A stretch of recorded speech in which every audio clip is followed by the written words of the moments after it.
Hi everyone, welcome to Pineapple Chat here on Being More Pineapple. I'm Rob, the Weller Hair Guy over on Instagram, and this week Stu and I had an uplifting and inspiring conversation with Mary Geoghegan. Mary was the Eastern Hairdresser of the Year in 2019, and as well as being in industry-leading creative and artistic teams, we will be taking a look at how Mary balances creativity with a strong core of mindfulness and well-being. Let us know your thoughts on our chat and drop them into the comments below. We hope you enjoy. Two hairdressers on, and I feel like I really have to up my game. Like, I made an effort. I was like, gotta do my hair nice today. Gotta do it nice today. Like that. The mop is too long. Oh, standard. Maybe do with a trim. A bit. Jesus, I've got a wig on.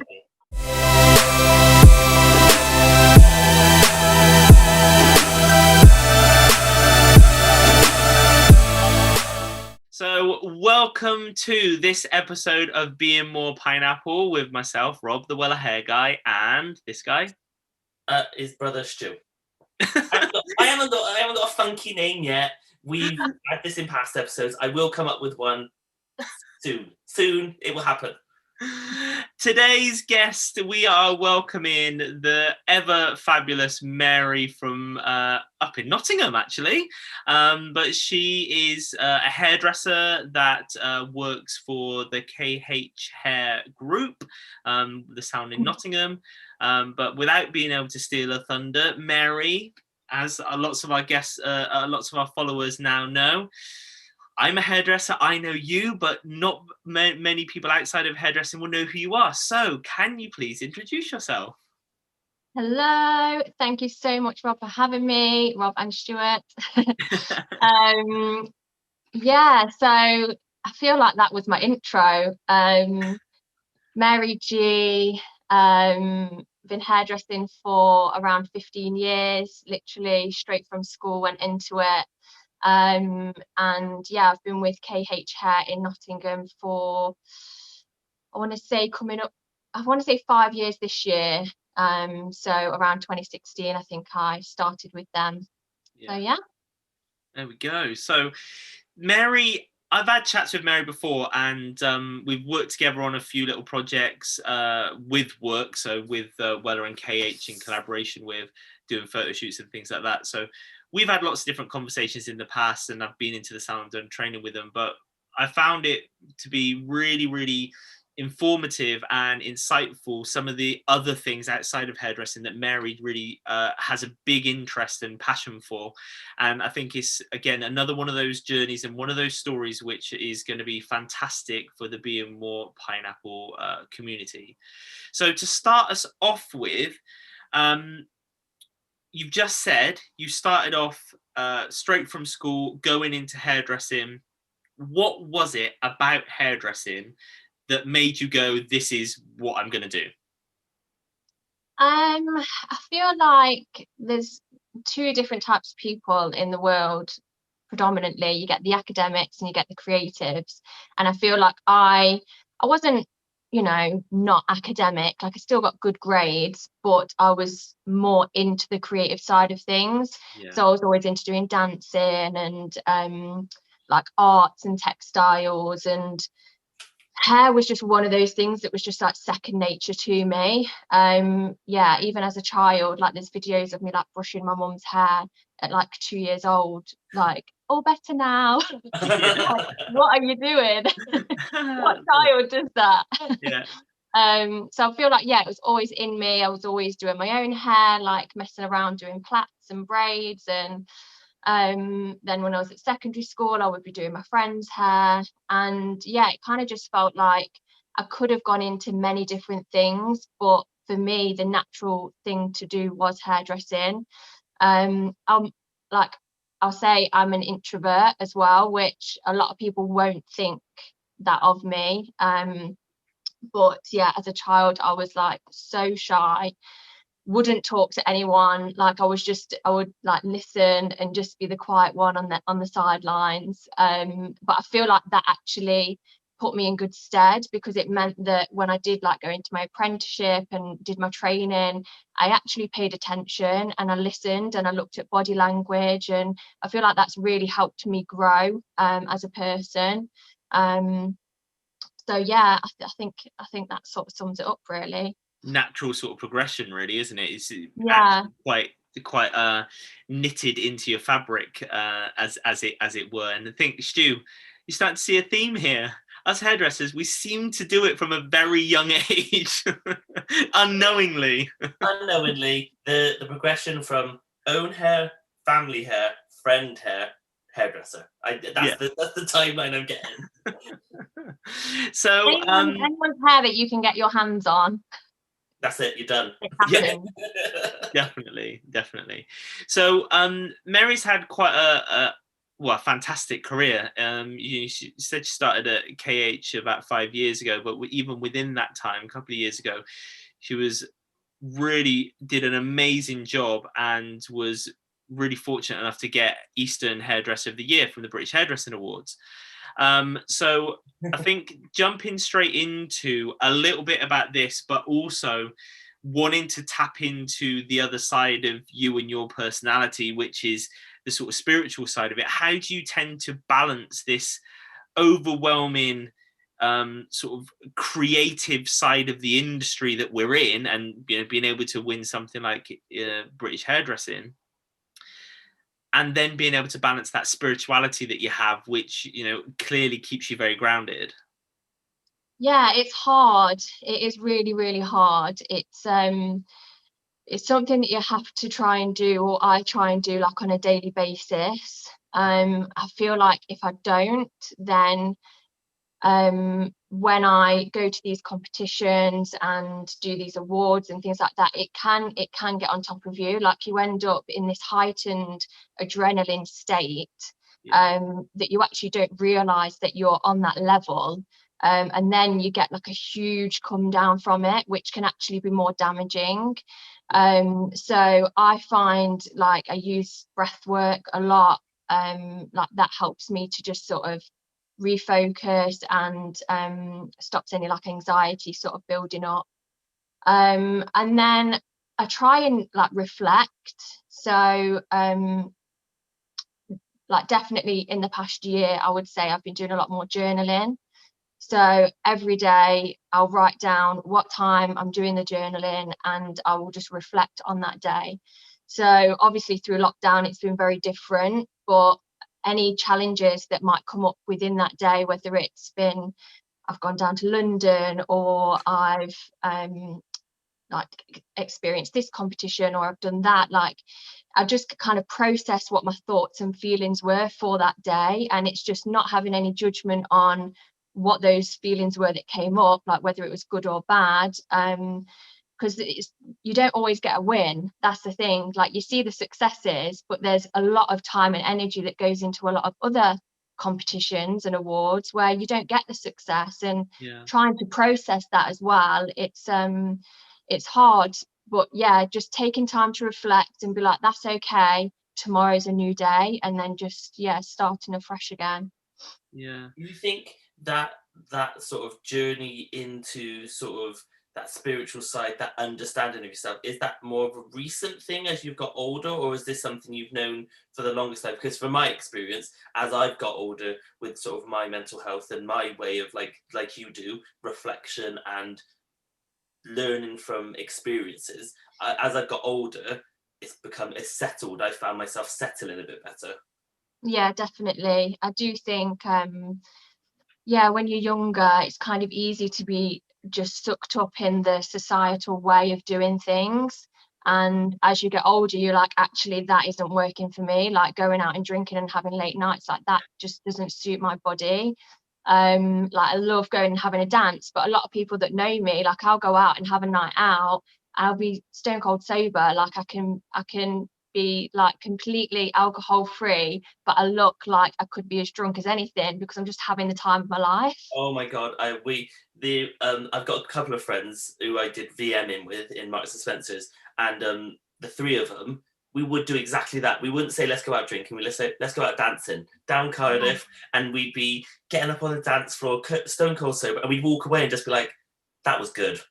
That was good. And it felt like you let go of all the stresses. You let go of it. You still got to dress up and everything, but you got that release of just like no pressure to think. Because you know everyone else is like drunk and off their faces.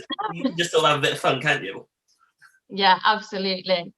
And I think actually when I started my yoga journey, I think that was a big part of it as well, because it was just settling and just being still, and that shows up a lot of stuff. So yeah, just being like say with yoga, you get the breathing, it's good for your body, it's good for your mind. And when I started that, I was very into the gym. So I was very into like lifting weights, and like I went for the fitness side of it. But eventually over time, I found like the yoga, it's just all about the nurture. So it's not necessarily about getting a killer workout and sweating like crazy. It's literally about, how do I feel today? Like actually I need to just be slow paced, and I need to do just some gentle stretching and just allow this to mentally bring me back down. So yeah, I think I probably started that journey when I moved to Nottingham. It was kind of like side by side, because there's the hot pod, which is literally round the corner from the salon. And yeah, so I'd probably been at KH for maybe a year, and then that opened, and that was like when I started to just introduce that in. I think there's a lot to be said with people doing like yoga in whatever way, shape or form what they want to call it, whether it be mobility exercises or anything like that, but anything which actually slows you down and gets you to think about individual sort of like spaces and muscle groups and things like that, and actually feel what your body should be or shouldn't be feeling. And working with that, I can tell you I am completely into it now, and I love a good shavasana, like a starfish, let out, alone with my thoughts. And then actually, do you know what? It's at those times when my brain does start to race, actually, it's the real good practice for me to then, in that state, because I've done my, like, it could be quite an energetic yoga session, or it could be more softer, like you say. But in that shavasana, then it just allows me to let my brain do what it needs to do. And then for me to be able to go, that's not important. That can wait. This is not real life. This is that. And I can like push things to the side and go, just feel. Yeah. It makes a massive, massive difference. So important. Yeah. If anybody wants to, they can obviously go and check out Mary's Instagram, and we're at the very end, we'll do where to be able to catch Mary as well, so if you want to be able to see her and her journey as well. But there's been a lot of content over the lockdowns and things like that, with like you doing like hyperlapse yoga sessions and things like that. And my flexibility is getting better. I can now touch the floor, doing a forward fold, right, whereas I never used to be able to. I still can't touch my heels to the floor doing a downward dog, but we're getting there. But you mentioned before about being quite active and doing going out dancing, but you're also really, really into like classes as well, doing heels and doing like street and stuff like that. How has it been not having that little group and community to be able to go and congregate in that studio to do that? It's been so hard. I've missed that so much, because it's just such good energy, like just that feeling of having music on and just learning the choreo, and everyone's so supportive, and yeah, it's just such a good atmosphere. And I would say that I would at least once a week be going to a class, whether it was heels, commercial, dance hall, but it was like most of the time it was the same group of people that would be there. And just the energy was so good. At the beginning of lockdown, they were doing Instagram lives, and I still enjoyed that. Like it still felt like you were part of something. But that seems to have like dwindled off.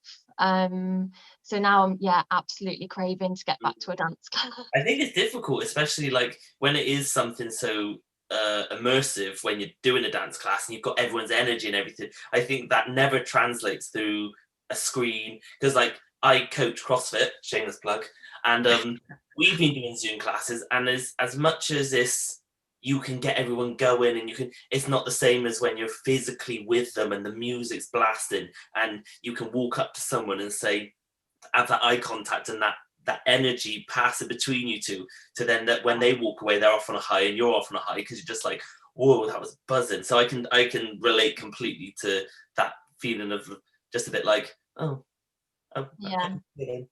I'll end up just dancing around my apartment, and like I've got 2 rabbits, and I'm like, they're just like, what, like, Mum, what the hell are you doing? Trying to dodge being kicked. Yeah.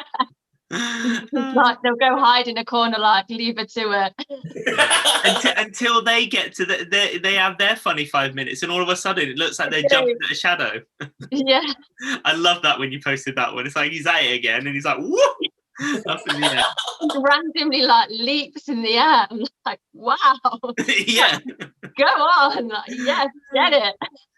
There is definitely a lot to be said for that sort of heartwarming nourishment and soul that you get from being like in that community space, shall we say. So I think there's one thing that this whole situation has taught everybody, is not to underestimate the power of community, whatever shape or form your community looks like, whether that be around family or friends, or just, you know, random people within the circles that you do. And because you going back to, you've got like you do your hairdressing, and then you've got the side of you which is more the holistic side, and then like you say you go off and do your dance classes. Do you find it you keep each section very separate so that you can break away? So like, for instance, you'll go to work, you'll have the stresses at work, and then you'll go to yoga, then that'll be your time to focus on that, and then you go, like I use going to the gym as a real breakaway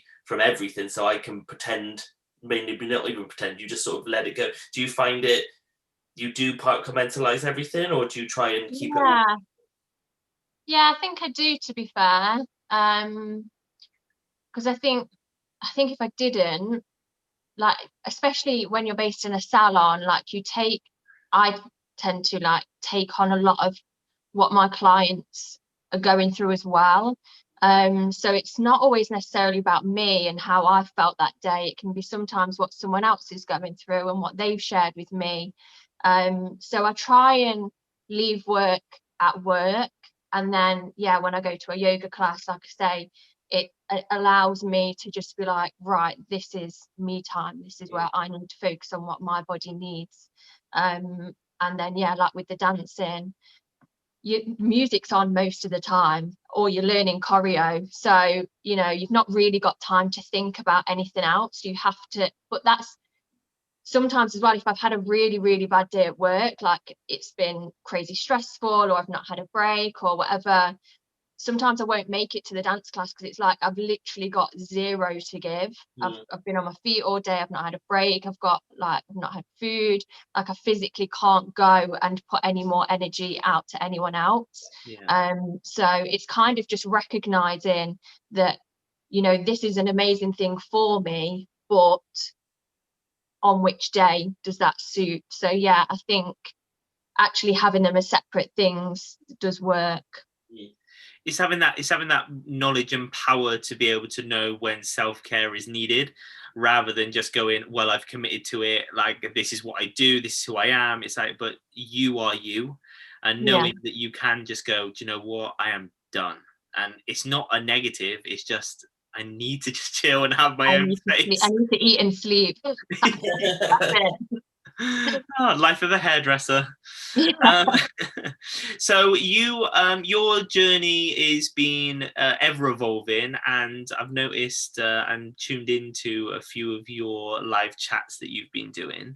Where is this part of you now really come from? I think it's just like having that self-acceptance. Like I think over this past year, I would say I have grown a lot, and yeah, just feeling more comfortable in myself and the openness to share that. So I think before, with my social media, I was very much about it just being hair. Yeah. And yes, I would show like the odd bit of like my lifestyle and stuff, but it was only little snippets. Whereas I feel like I've got quite a lot to share actually on like my well-being side of things. And I've come from like a very holistic family, and yeah, I feel like, you know, a lot of people could benefit from that. So yeah, I'm kind of just being a little bit more open about, this is who I am, this is what I do, this is what I read, this is what I eat, whatever it is. And if it helps people, then like amazing. If anyone can get any kind of benefits of like that, I don't know if you saw if are you feeling demotivated, like the amount of people that I've seen that are just like in this funk from lockdown, that just have got no get up and go. They just don't want to get up in the morning. They've got no reason to leave the house. And it's like, actually, we can change that. We can turn it around. And yeah, just trying to pass on a little bit more positivity. And then yeah, with the live chats, just wanted to mix up the feed, like, and have some kind of human connection, like actually reaching out and chatting to different people, a bit like what you're doing. Like it just, it's nice to have those conversations and that interaction with people. So I've got a few more lined up, covering different things, some hairdressing, some not. And yeah, just if people enjoy it, then I'll keep doing it. Yeah. Are you keep into a schedule for when people can catch it, or is it just keep an eye on your feed and then you'll find out when it's going to be? It's sort of definitely 7 o'clock, but it's varying between a Thursday and a Tuesday. So the next one will be next Thursday. But yeah, then it's kind of like a Thursday one week and a Tuesday the next. So just kind of keep your eyes peeled. And I tend to post about them from a week before. So they're out there and shared on a daily basis. So people get that reminder. Yeah, that's what you need to do. Keep on reminding people that we're still here. Don't forget. 7 o'clock. We all know it's 7 o'clock, and we know it's a Tuesday and a Thursday. And like we say, you'll be able to find out everywhere where you can find Mary later on in the program. So you mentioned as well, you know, you come from this sort of more holistic background. I know in previous chats that we've had, you know, the whole family is encompassed in this mindset, shall we say. And I mean, your sister, she's got a book and things like that. I know we're not here to talk about your sister, but do you mind sharing a little bit of light on your family and like your background really into how it's made you? Yeah, sure. So my mum, she's always been very holistic. And if ever we were poorly, like when we were younger, it was always, there will be a food that will heal you. We're not going to the doctors. Like if you're really bad, then you can get some paracetamol or ibuprofen, but you got to be really, really bad to go to the doctors. I think I've had antibiotics maybe like 3 times in my whole life. And I think my mum is now, I want to say like 26 years of not having antibiotics. Like, wow. Yeah, there's this medical medium book. I'm going to be sharing it on my feed soon. Okay. But yeah, that basically covers like loads and loads of information on all natural food, and talks about the emotional support that they can give, the spiritual support that they can give, and the healing powers of them. And actually, by eating those foods, you support your body's natural immunity, and so you can heal. It's absolutely amazing, but healing like cancers and diseases, and like it's not just about eating to feel good. Yeah, exactly. It's a lot more than that. So yeah, it kind of started from there really. And without even really knowing it, you know, I sort of took on that mindset, and like my sister has as well. And you know, if ever I'm poorly, like it's the raw garlic, it's the honey and lemon and ginger, you know, it's those things that are like your go-to. And you know, I won't be, if I'm ill, I'm not normally ill for any longer than 3 days.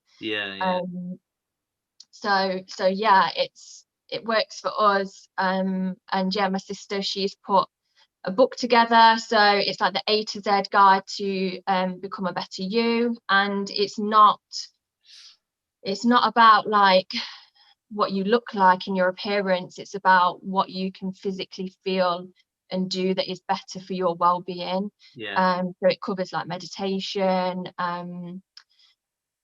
like different, so like garlic is like a big one, time, stress, it covers so much in there, A to Z, obviously. Yeah. But Because yeah, in the name. yeah. But yeah, so there's a lot of information, but it's like broken down, so you can kind of go to it, like have a little look, think, oh yeah, I'm going to try that today. And then at the back she's put like a journaling, 30-day journaling in there as well, so it allows people to get into the routine of every morning or evening or whatever, just writing down those gratitudes. What was the name of your sister's book? A to Z Guide to Become a Better You. A bit of a reference point for people to be able to go and search that out for themselves. And then with then staying connected and in Mary's Instagram, you'll then be able to start following her and find out a lot more about some of the other exciting things which she's got coming up as well. Quick question.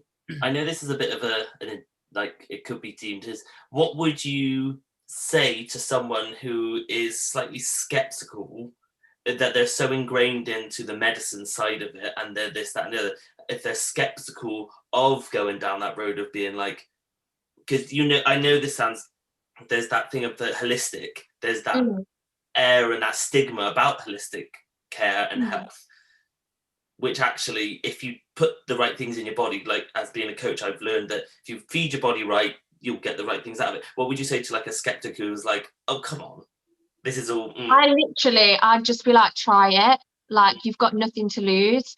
Like with all medicines, typically there's a side effect because it's a man-made product. So it's not meant for your body. So normally if you're having something over a period of time, there will be a side effect to it. Whereas if it's a food that's plant-based, like, what harm can be caused by just trying it? Yes, it might be placebo or whatever, but ultimately if you end up feeling better because of it, like, you've literally got nothing to lose. It's done its job. Even if it is placebo, it's done its job because you feel better. Worked. Yeah. I think with anything like that, it's the likes of, and I use this very broadly, but the likes of like the new craze for having veganuary, you know, this is now starting to awaken people to the fact that life, you know, the world we live in is not the same, and it doesn't always have to be that way. I know for myself, I would definitely not say I'm vegan, but at the same time, we don't eat meat. Like, we have cheese and eggs, but that's it.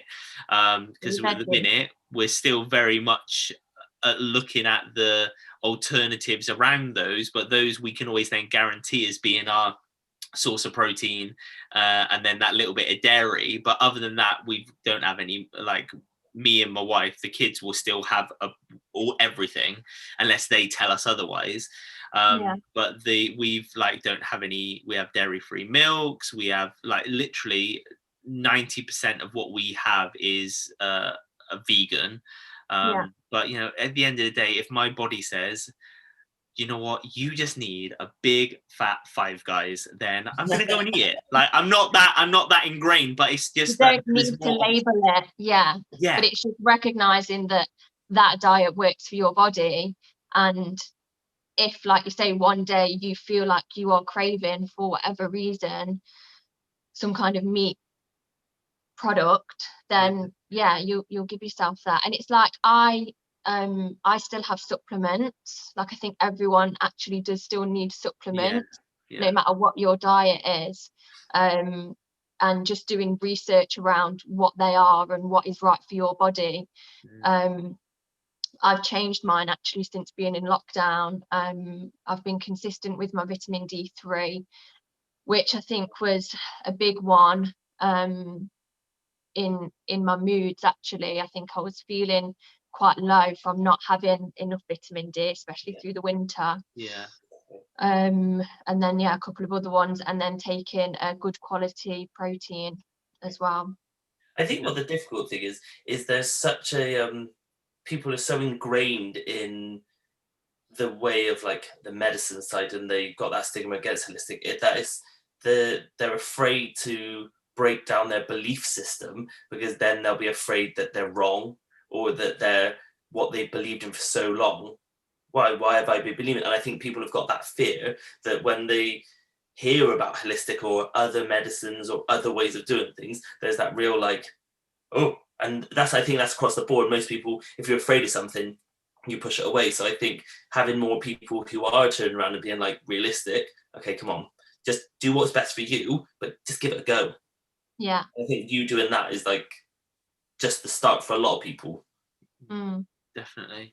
And I think that just in life in general, that is something that I think society struggles with a lot, is that fear of then going, well, everything I know is wrong then. And this is where you then get those really polarizing senses of opinion, which, you know, can reshape a nation. You know, I just think of the current things going on in America and things like that.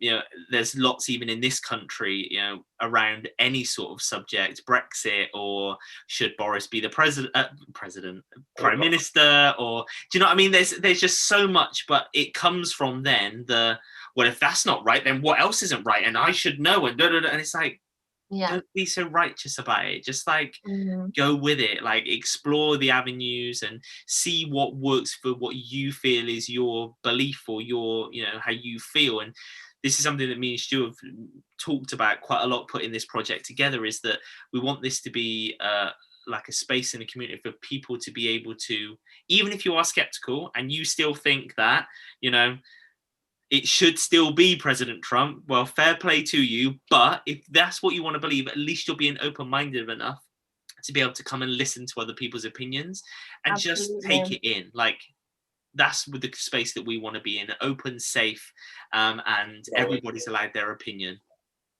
Yeah.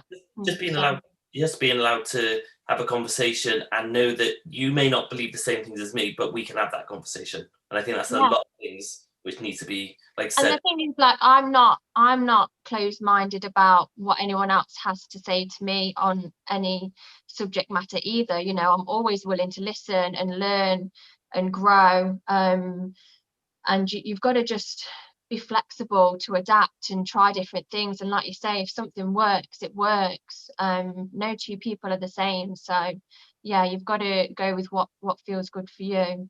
And I definitely think there's more of us in our generation that are like this. And I think that will definitely then rub off onto other generations as well. And I just think that some of the youngsters nowadays, actually, they are growing up in a world where there is less and less compared to what it used to be, you know, stigmas against your sexuality or your religious beliefs or anything like that, where, you know, it doesn't matter. If I want to wear a dress, then I'll wear a dress, and they're not going to bat an eyelid at it. Whereas you think, look at maybe our grandparents, and they'd be a bit more, in some pockets it won't be, but for the best part, they'd be like, oh, you shouldn't be doing that. And you're just like, it's not the world we live in now, hun. Yeah. It's breaking down societal norms and the old guard of like, a boy wears this, a girl wears that, you should eat this, you should wear this, you should go and do this job, you should go and do that job, you should look like this. And I think that's what's really polarizing, is there's two generations where you have got the old school, like you could turn around and say, like, grandparents, Nan will make comments and you'll just be like, oh, that's a bit tone deaf, oh, you can't, but then you can't then chastise her for not knowing any different. But then at the same time, you've got this new wave who are still being taught all these new things, but then you've got the generation of teaching some of those kids who will then keep that polar. So like I believe it takes a long time, but we'll get there one day. Just Yeah. one. Yeah. And the world, like we're lucky in the UK that these changes are happening, but there's huge like parts of the world where that things like that are never going to change, or it's going to be hundreds of years down the road before things are likely to change. So yeah, I feel very privileged actually to be in the UK at this time. Yeah. And Mary, you mean you do a lot to do with like charitable stuff, like we've sort of mentioned before, about your hair going from being long to then being short and shaved off. You did that for charity, and I know that you do a lot to be able to stand up for the causes like Black Lives Matter and things like that. Is there anything that you feel that anybody could do, even when they're maybe not comfortable to do the most outrageous thing? Is there what little things can people do to be able to support what they believe in? What sort of things? Absolutely anything. I think just anyone that's got like a social media account can share, you know, there's websites and whatever you are passionate about, just share it to the people that you know and encourage them to be donating. I mean, there's a few of us at KH that are doing the 2,800 squats in February for the Teenage Cancer Trust. So I've got my squats to do later today. You still got to do them. Oh no, I would start the day off with them. I normally do them in the morning, but I didn't today, and yeah, I'm going to have to get them in before dinner. But yeah, I just think just talk about it. Like, even if you can't physically donate, if you've not got the funds, just talk about it and spread the word. Yeah, like even like, so sometimes I'll when I do my weekly food shop, I'll just look at like the food bank that's near me and see what's on the checklist that they need. So like get some extra tins of something, or get some like milks or whatever food products, and like soaps and tissue, like toilet paper, things like that. And then just, you know, it doesn't have to cost more than £5, but taking that down then to the local food bank, like it's just another thing that's going to help someone out. I think everyone just needs that support of whatever they can do, especially at the moment. I think that's a really good thing to do as well, especially linking to something like a food bank. It's not like going and sending like your old clothes to a charity shop. It's, you know, where the money will then go towards whatever that charity is. It's like these things like food banks is you're still seeing something physical, which is then going to go to somebody. It's not like it's just, here's my £5, where's that gone? You're actually taking something and you know that's going to go to somebody in need of, exactly. Which I think is a really, if you've got that mindset of like the sort of person that doesn't like to give money as a gift for a present, for a birthday or whatever, you know, it still gives you that sense of, I've given something, but I know where it's going, rather than it just being like a disappear into a ball of smoke. So yeah, exactly. Yeah. So what, switching up a little bit, what do you see as being like the next thing for you?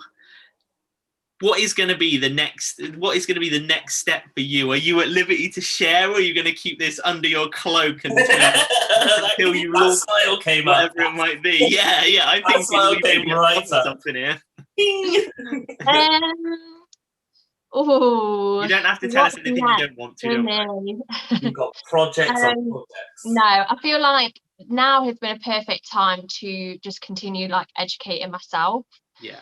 So a lot of people are doing courses that are a bit cheaper online. So I'm trying to get involved with as many of those as I can, which has been quite draining actually, because, you know, going back to that learning side of things, it's like I forget how tiring it is to just take on information from other people. Based, you're doing education, or is this going to be more holistic sides of? What was that? Sorry. Is the courses you're going on like hairdressing based, or are they holistic based as well? Yeah, hairdressing. Okay, cool. So mostly like practical education, but then I'm also trying to do more like social media education and stuff like that, because a lot of it is digital, and I've tried to not get into that side for a long time, but I'm just The way giving it up and being like, it's got to happen. So now's the time to go for that. And then I'm also wanting to, if I can, put an avant-garde collection together. Oh, here we go. Yeah. Is this gonna So, is this in potentially for a competition of some nature? You don't need to say, you just say yes or no. yeah, if I Yeah. can do it, because the idea has sort of it's been in my mind for a little while, and I feel like there's just so many sparks that are coming through of inspiration, and I'm getting like images together, and then doing like drawings and sketches, and now I kind of need to go into like the hands-on practical work. So I'm going to start playing around with like blockheads and wigs and all the rest of it, to just see if visually what I'm wanting to create is doable on a model. And then it's just what happens with lockdown, you know, if we can go into a time where it's not crazy at the salon and I've got a bit of freedom to get myself with like a photographer and a team, then I would really love to shoot it, to hopefully go for, you know, well, Whatever it might be. Something, Don't worry, we're not. I know. When it comes to some of these creative ventures that we do, sometimes there needs to be that element of surprise about it, and so I do appreciate the fact that you've spoken about it, but I'm not pushing you to give any details. So, I would like to say that won't go any further than us, but it's going on YouTube. So yeah, if there's anything which you want editing out, we'll do it. It's fine. It's fine. It'll end up on my feed at some point anyway, so it's all good. Yeah. Can you believe it's already last orders? So we are, the time has flown by. We're at last orders, so we need to get the last few bits in before we actually finish off. So one question that I'm gonna ask you, like I ask everybody, is what are you watching? What are you listening to? And what are you eating? So what am I watching? I tell you what I watched. It was a while ago, but I encourage everyone to watch it. It's The Social Dilemma on Netflix. Okay. So hopefully, if people have got access to Netflix, it's a documentary, and it's just so insightful, and really powerful. So yeah, I definitely encourage people to give that a watch. It was good. It was good. I know what we watch it again now. I need to look it up. my Netflix, all it says is Drag Race and Masha and the Bear. So well, you know what the girls are like, yeah. So what are you listening to? So I've been listening to my brother's podcast, another little plug for him. He's got a podcast with one of his closest friends, and it's called Bottoming. Bottoming, yeah. It's on all the like podcast platforms, and they did season 1, and then they had a little break, and they started doing season 2. For February they're doing, because it's LGBTQ plus History Month, they're doing 1 episode a week. So yeah, they're just the different guests that they have on to talk to within the community are absolutely amazing. So yeah, I highly recommend that as a listen. Wow, definitely gonna look that one up. And then finally, what are you? He's already on it. What are you eating? What was that? Sorry, eating. What are you eating? Yeah. What's your favorite? What am I not eating?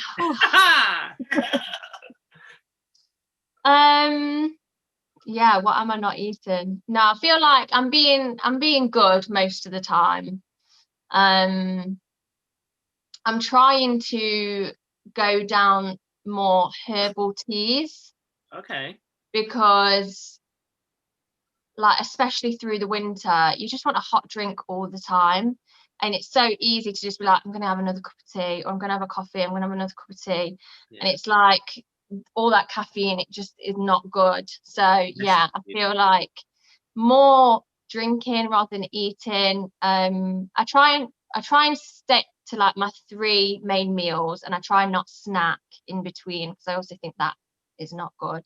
Yeah. So stick to my breakfast, lunch and dinner at around the same time each day, and then yeah, try and go for more herbal teas rather than all the caffeine. Nice. Really nice. Well, on that bombshell, that is the end of our chat. I want to just thank Mary so much for coming on today. Where can people find you if they want to come and check you out? I'd say Instagram is the main one that I'm using platform wise. So at maryg.hair on Instagram. I am also on Facebook. But yeah, predominantly Instagram. Nice. So thank you so much for coming on and having a chat with us today. Would love to get you back on again in the future, maybe once that project's finished. Yeah, once the project's done, we'll know. We'll know. So thank you so much for coming on today, and we look forward to catching up with you again soon. Thank you so much for having me. No problem. Thank you, Mary. Thank you. Bye. Bye. This chat is definitely food for thought and really makes you think about what is important. How often do we actually allow ourselves the opportunity to decompress after a busy, a stressful, or even a fun day? I'm looking forward to being able to put things into practice and hope you will too. Check out Mary's Pineapple playlist on Apple Music and Spotify. Search Being More Pineapple, hit download, subscribe, and tag us in the photos of where you like to listen to the playlist over on our Instagram page. Get on over to our Instagram page every Monday to get involved with the Pineapple Community Challenge. Swipe across to our IGTV and you will find all the previous challenges in the Community Challenge series. And don't forget to tag us in at Being More Pineapple and use the hashtag Pineapple Community Challenge. If you haven't already, hit subscribe and don't forget to ring the bell so you always know when we release new content.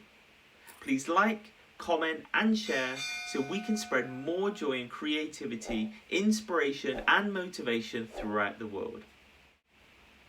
Let us know if there is anything else you want to see, plus if you or someone you know has an interesting point of view or a story to tell, drop us a note in the comments below. Thanks for watching, and until next time, we send you peace and love from here in the Fruit Bowl. Be kind, stay safe, and stay connected.